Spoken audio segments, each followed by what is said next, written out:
Hi viewers, this is doctor శిల్ప.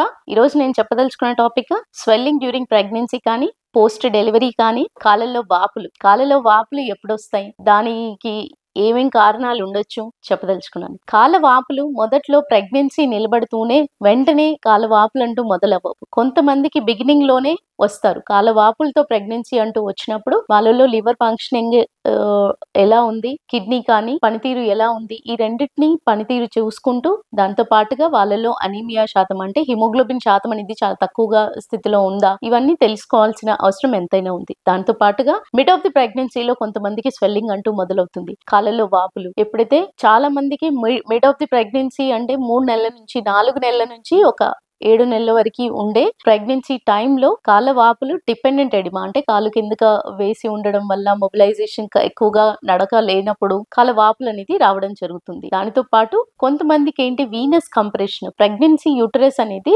ఎప్పుడైతే బిడ్డ ఎదుగుతూ ఉంటుందో ఆ బిడ్డ ఎదిగే క్రమంలోనే గర్భసంచి ప్రెషర్ అనేది లార్జ్ వెజల్స్ మీద, బ్లడ్ వెజల్స్ మీద, తల్లి యొక్క లార్జ్ బ్లడ్ వెజల్స్ మీద కంప్రెషన్ జరిగినప్పుడు కాళ్ళ వాపులు రావడం అంటూ జరుగుతుంది.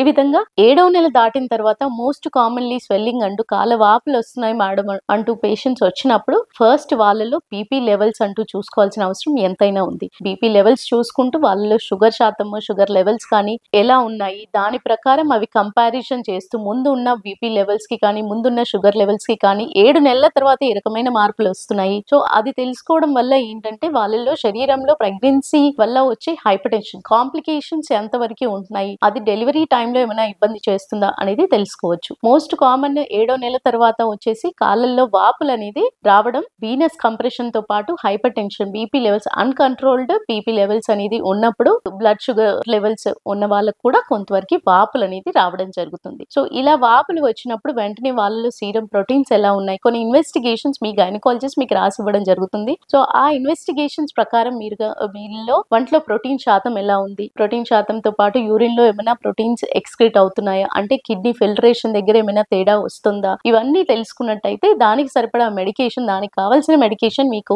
తీసుకున్నట్టయితే చాలా వరకు ఈ స్వెల్లింగ్ అనేది ఒక కంట్రోల్డ్ గా ఉంటుంది. ఈ లెగ్ స్వెల్లింగ్ అనేది ఎక్కువగా అయినప్పుడు నడక కూడా వాళ్ళకి ఇబ్బందిగా మారే అవకాశం ఉంటుంది. ఈ వాపులు అనేది ఎక్కువగా వెళ్ళినప్పుడు సమ్ టైమ్స్ ఏంటి ఒక్కోసారి కాళ్ళల్లో రక్త నాళాల్లో కూడా రక్తం గడ్డకట్టే ప్రమాదం ఎంతైనా ఉంటుంది. ఈ రక్తం గడ్డకట్టినట్టయితే ఒక్కోసారి అది హార్ట్ వరకు రీచ్ అయ్యి దీన్ని ఈ ప్రాసెస్ ని డీప్ వెనస్ థ్రాంబోసిస్ అంటారు. ఈ డివిటీ అనేది డెవలప్ అవ్వకుండా ఉండడానికి చాలా వరకు వన్స్ మీకు కాళ్ళలో వాపులు అబ్జర్వ్ చేసినప్పుడు గైనకాలజిస్ట్ ని కన్సల్ట్ అయ్యి దానికి సరిపడా ట్రీట్మెంట్ అవసరమా లేదా అనేది తెలుసుకొని హైపర్ టెన్షన్ కనుక ఉన్నట్టయితే అంటే హై బీపీ లెవెల్స్ ఉన్నట్టయితే దానికి సంబంధించిన మెడిసిన్ స్టార్ట్ చేస్తూ ప్రోటీన్ డైట్ మీద బాగా కాన్సన్ట్రేట్ చేస్తూ ఉన్నట్టయితే కూడా చాలా వరకు ఈ వాపులని అరికట్టవచ్చు. అండ్ కొంతమందికి ఏంటి పోస్ట్ డెలివరీ వాపులు వస్తాయి. డెలివరీ అంతా నాకు వాపులు లేదు మేడం, డెలివరీ తర్వాత వాపులు మొదలయ్యాయి, ఎందుకు, ఏం చెయ్యాలి దీనికి అని అడుగుతారు. చాలా మందికి పోస్ట్ డెలివరీ మొదలయ్యే వాపులన్నీ కూడా వాళ్ళు సరిగ్గా నడకలేకపోవడం వల్ల. చాలా మందికి ఏంటి కొన్ని రకాల అపోహలు ఉంటాయి. రెస్ట్ తీసుకోవాలి, డెలివరీ జరిగిపోయింది, బాగా రెస్ట్ తీసుకుంటేనే తొందరగా రికవరీ అవుతారు, పడుకునే ఉండడము, నడక లేకపోవడము, ఫిజికల్ యాక్టివిటీ అనేది లేకపోవడం వల్ల